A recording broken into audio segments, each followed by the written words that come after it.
ప్రార్థిస్తున్నప్పటికీ ప్రార్థనకు జవాబు రావడం లేదా? ఎన్నో సంవత్సరాలుగా, ఎన్నో దినాలుగా ప్రార్థిస్తున్నావు నేను కూడా, నీకు ఆన్సర్ రావడం లేదంటే కారణం ఏమయ్యన్నది? ప్రార్థించుట ద్వారా నీకు జవాబిచ్చే దేవుడు నీకుండగా, కానీ ప్రార్థిస్తున్నప్పటికీ, ఎన్నో గంటల తరబడి ప్రార్థిస్తున్నప్పటికీ, అంగలార్చినప్పటికీ, కన్నీరు కాచినప్పటికీ నీకు సమీపముగా దేవుడు రావడం లేదంటే కేవలం కారణం ఏమైనదంటే, దేవుని వాక్యము సెలవిస్తుంది, నీవు నేను కూడా చేసిన అతిక్రమములే అడ్డుగా వస్తున్నాయి. యెషయా 9:1-2 ప్రకారం దేవుని వాక్యం సెలవిస్తుంది, రక్షింపనేరుకున్నట్లు యెహోవా హస్తము కొరచ కాలేదు, విననేరుకున్నట్లు చెవులు మందము కాలేదు.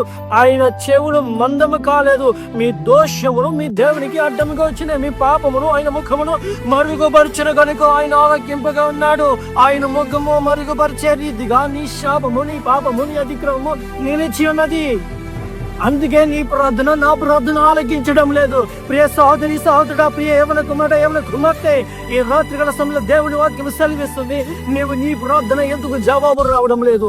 ఎందుకు దేవుని యొక్క వాక్కు శక్తి ద్వారా నువ్వు ప్రార్థించడం ద్వారా ఎందుకు కదిలి కార్యము జరగడం లేదు అంటే, కేవలం నీ పాపమే, నీ దోషమే, నీ శాపమే నిన్ను అడ్డిగా మరుగుపరుస్తుంది.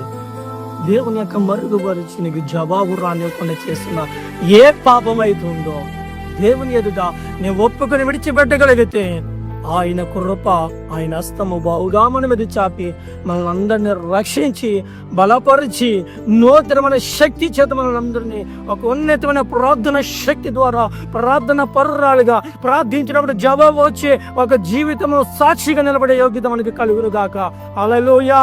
నువ్వు ప్రార్థిస్తున్నప్పటికీ ఎంతటి భయంకరమైన అవసరమైనా సరే ప్రార్థించడం ద్వారా అన్నీ సఫలపరచబడిన గాక.